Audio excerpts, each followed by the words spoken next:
team going out to 10 and 9 men. What did you think of that? Also, the 2 red cards. I think overall it was a good performance tonight.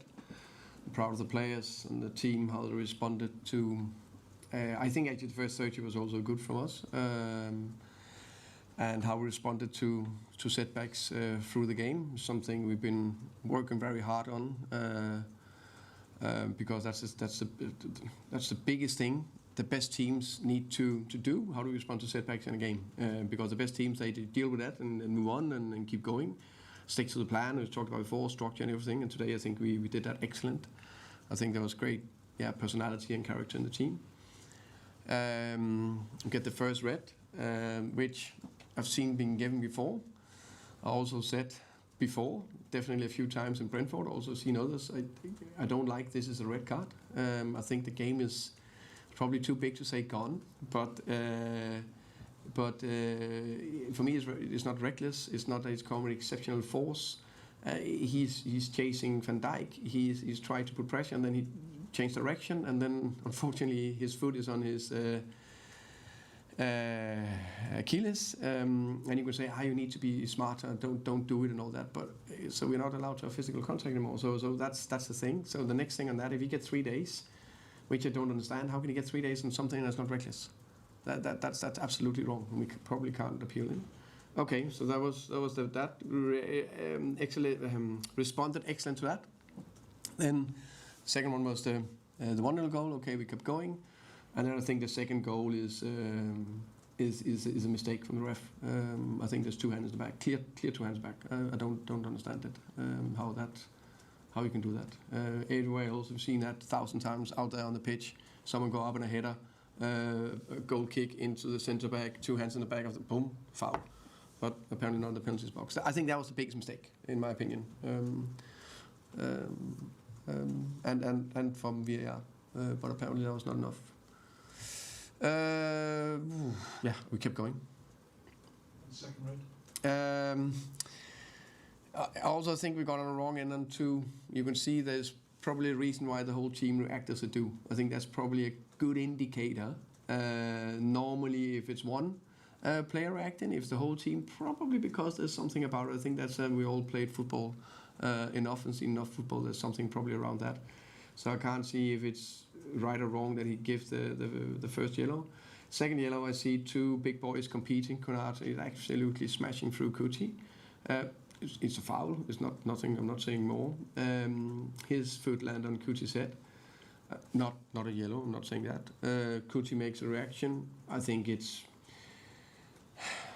I guess it can be given, but also I guess it can be not given. It's an emotional game, but does your captain have to kind of control his emotions when you're chasing that equaliser? I think any player needs to control their emotions and be cool-headed. It's not only because you're a captain then you need to be exceptionally cool-headed. That's also always good, of course. We're talking about a very passionate player that's been very good for this club and team in many years. Jerry, please. It certainly got the crowd back on board as well, didn't it? The commitment shown by the team, but also that sort of adversity. Is it sometimes it takes a little bit of that to get the crowd sort of really behind you, really pumped up? Yeah, maybe I don't know, but definitely the crowd was excellent. The fans were excellent today. I think they kept us going throughout the game, and especially the last, let's say, 20. They almost sucked the second goal into the net as well. Unfortunately, it didn't happen. That would have been an excellent comeback. Thomas. Right. Just slightly broader picture. That was Tottenham's 11th home league defeat in 2025. That's the most the club have ever had in a calendar year in their entire history. They've only won 4 league games at home in 2025, which is the second worst since 1915.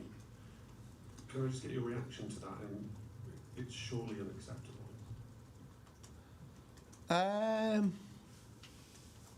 I think it's fair to say, as I said from the beginning, that it's so important that we do everything we can to make our home a fortress. And to make that home a fortress, we need more performances like we did today.